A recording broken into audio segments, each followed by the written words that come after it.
اعوذ باللہ من الشیطان الرجیم، بسم اللہ الرحمن الرحیم۔ خانہ کعبہ میں تانبے کے 2 بت تھے، ان کے نام اصاف اور نائلہ تھے۔ طواف کرتے وقت مشرک کفار مکہ برکت حاصل کرنے کے لیے ان کو چھوا کرتے تھے۔ السلام علیکم ورحمۃ اللہ وبرکاتہ، میں حافظ شبیر احمد، آپ دیکھ رہے ہیں حافظ شبیر ٹی وی۔ آج ہم ذکر رہے ہیں جنگ فجار کا۔ حضرت زید بن حارثہ رضی اللہ عنہ فرماتے ہیں کہ ایک مرتبہ آپ صلی اللہ علیہ وآلہ وسلم بیت اللہ کا طواف کر رہے تھے، میں بھی آپ صلی اللہ علیہ وآلہ وسلم کے ساتھ تھا۔ جب میں طواف کے دوران ان بتوں کے پاس سے گزرا تو میں نے بھی ان کو چھوا۔ نبی پاک صلی اللہ علیہ وآلہ وسلم نے فوراً فرمایا ان کو ہاتھ مت لگاؤ۔ اس کے بعد ہم طواف کرتے رہے۔ میں نے سوچا ایک بار پھر بتوں کو چھونے کی کوشش کروں گا تاکہ پتہ تو چلے ان کو چھونے سے کیا ہوتا ہے اور آپ نے کس لیے مجھے روکا ہے۔ چنانچہ میں نے ان کو پھر چھو لیا۔ تب آپ نے سخت لہجے میں فرمایا، کیا میں نے تمہیں ان کو چھونے سے منع نہیں کیا تھا؟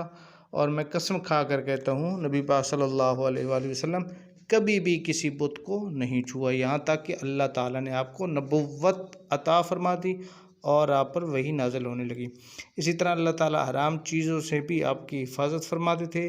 مشرک بتوں کے نام پر جانور قربان کرتے تھے، پھر یہ گوشت تقسیم کر دیا جاتا تھا یا پکا کر کھلا دیا جاتا تھا، لیکن آپ نے کبھی بھی ایسا گوشت نہ کھایا۔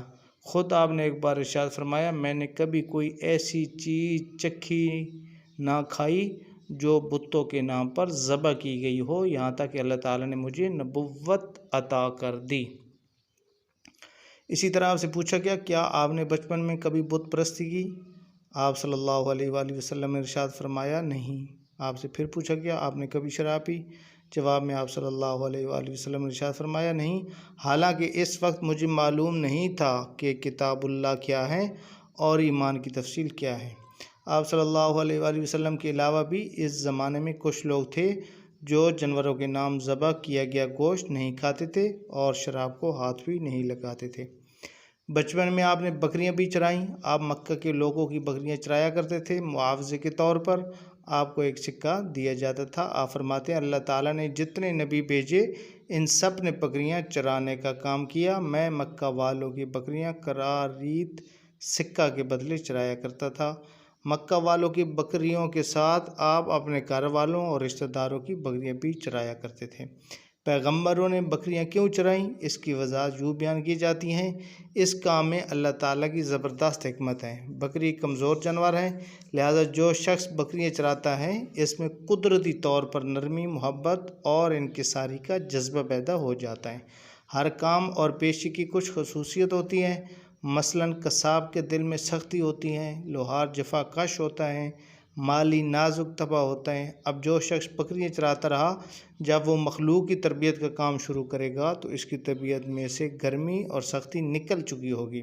مخلوق کی تربیت کے لیے وہ بہت نرم مزاج ہو چکا ہوتا ہے اور تبلیغ کے کام میں نرم مزاجی کی بہت ضرورت ہوتی ہے۔ عربوں میں ایک شخص بدر بن معشر غفاری تھا، یہ عکاظ کے میلے میں بیٹھا کرتا تھا، لوگوں کے سامنے اپنی بہادری کی قصے سنایا کرتا تھا، اپنی بڑائیاں بیان کرتا تھا۔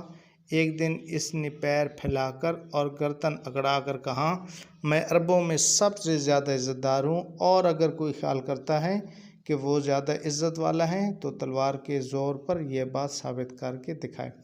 اس کے یہ بڑے بول سن کر ایک شخص کو غصہ آ گیا، وہ جانا کہ اس پر جھپٹا اور اس کے گھٹنے پر تلوار دے ماری، اس کا گھٹنا کٹ گیا۔ یہ بھی کہا جاتا ہے کہ گھٹنا صرف زخمی ہوا تھا۔